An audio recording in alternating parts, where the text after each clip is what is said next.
سار بن جاتا ہے کہ دشمن اس کے مطیع و تابعدار ہو جائے. یہ صورت لکھ کے اگر اس دیوار پہ وہاں پر لٹکا دی جائے اس مکان نے. آج ہم بات کریں گے صورت نحل پر. سورت نحل. صورت نحل یہ قرآن کریم کی تدوینی اعتبار سے 16ویں نمبر کی صورت جی. اور نحل کہتے ہیں شہد کی مکھی کو. شہد کی مکھی. اچھا. تو گویا کہ شہد کی مکھی کے نام پر اللہ تبارک و تعالی نے صورت کا نام رکھا ہے کیونکہ اس صورت میں شہد کی مکھی کا تذکرہ ہے. اچھا. اس لیے کہ شہد کی مکھی حقیقت میں اللہ کی قدرت کی نشانیوں میں سے ایک نشانی ہے. جی ہاں. کیونکہ ظاہر ہے کہ عام مکھی اگر پھلوں کا رس چوسے اور غذا کھائے تو فضلہ بن کے نکل جاتی ہے. درست. یہ عجیب چیز ہے کہ یہ جب چوستی ہے پھلوں کا رس اور غذا کھاتی ہے تو شہد بن جاتا ہے. شہد اور جو بہت ہمارے لیے ضروری ہے. اس کو قرآن نے کہا شفاء للناس کے لوگوں کے لیے شفا ہے. ہر بیماری کی شفا اللہ نے شہد میں رکھی ہے.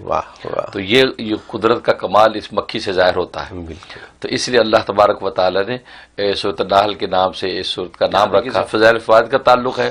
اس میں دشمنوں سے حفاظت کا بڑا زبردست اکثیر نسخہ ہے.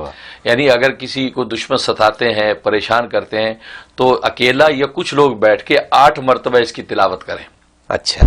8 مرتبہ گویا کہ اس کا ختم کر کے دعا کر لیں تو اللہ تبارک و تعالیٰ جو دشمن اس کو محفوظ کر دیں گے. حصار بن جاتا ہے. ایسا حصار بن جاتا ہے کہ دشمن اس کے مطیع و تابعدار ہو جائے گا. اگر مطیع تابعدار نہیں ہوگا تو ایسا رسوا ذلیل و خوار ہوگا کہ دنیا دیکھے گی.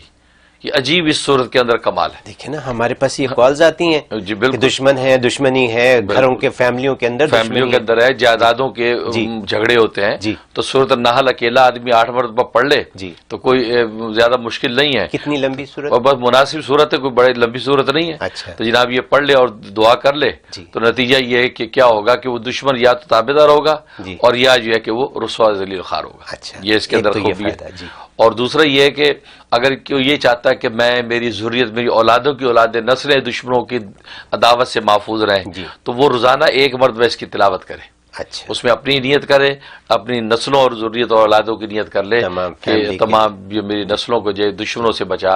اور دشمن سب سے بڑا دشمن تو شیطان و نفس ہے. یہ نیت پہلے کرے کہ شیطان و نفس سے بچے اور اس کے بعد باقی سارے دشمن, کیونکہ باقی سارے دشمن بھی شیطان و نفس ہی کا نتیجہ ہوتے ہیں کہ نفس ان کو ابھارتا ہے, شیطان اغوا کرتا ہے, تبھی وہ شرارت پر آمادہ ہوتا ہے. تو لہٰذا نفس و شیطان قابو میں آ گئے تو ویسے ہی دوسرے دشمن ویسے ہی ٹھنڈے ہو جائیں گے. تو یہ روزانہ 1 مرتبہ تلاوت کر لیں تو دشمنوں سے اس کی حفاظت رہتی ہے. اور اس کے علاوہ یہ کہ اگر یہ چاہتا ہے کہ کوئی جگہ ہے, کوئی گھر ہے, کھیت ہے, بستی ہے کہ جہاں وہ کوئی چوکیدارہ نہیں ہے, کوئی حفاظت کا سامان نہیں ہے تو یار اس کی حفاظت کیسی ہو, کوئی چیزیں خراب نہ کریں تو وہاں پر یہ صورت لکھ کے اگر اس دیوار پہ وہاں پر لٹکا دی جائے اس مکان نے تو اللہ تعالیٰ غیب سے حصار باندھ دیتے ہیں کہ ہر طرح کی حفاظت اس جگہ کی رہتی ہے بھلے وہاں کوئی چوکیدار نہ ہو. دیکھیے نا یہ کتنی کام کی بات, زبردست صورت ہے. مطلب یہ کہ یہ بھی ہے لوگوں میں آنے جانے میں الارم سسٹم لگاؤ اور یہ کرو وہ کرو, اس سے بہتر یہ کہ صورت سورہ نحل سے اپنے تو الارم سے اس کو ڈیفیوز کرنے کے 100 طریقے نکالے. بالکل جی. اس سے پہلے یہ لٹکی بھی ہو گھر میں تو مجال ہے کہاں سے اللہ کیسی حفاظت کریں گے, چور بھی حیران ہو جائے گا. تو یہ تو ضروری ہو گئی, ضروری ہو گئی. اور جہاں تک خواب میں تعبیر کا تعلق ہے تو خواب میں تعبیر میں سیرین رحمۃ اللہ علیہ فرماتے ہیں کہ اگر خواب میں اس کو پڑھا تو اس کا مطلب یہ کہ اللہ تبارک و تعالی اس کو اپنا دوست بنائے گا. اچھا. ہاں. اور یہ اہل دین کی صحبت اختیار کرے گا, نیک لوگوں کی صحبت میں رہے گا اور اس کے مال میں خوشحالی و وسعت نازل ہوگی اور اللہ اس کو اپنا دوست بنا لے گا. واہ واہ. یہ زبردست بشارت اس میں. اور دوسرا یہ ہے کہ اس کا مطلب یہ کہ اللہ تعالیٰ اپنا خاص علم اس کو عطا فرمائیں گے. اس پہ علم لدنی کہتے ہیں. علم لدنی اپنا اللہ تبارک و تعالیٰ اس کو کچھ حصہ عطا فرمائیں گے. علم لدنی.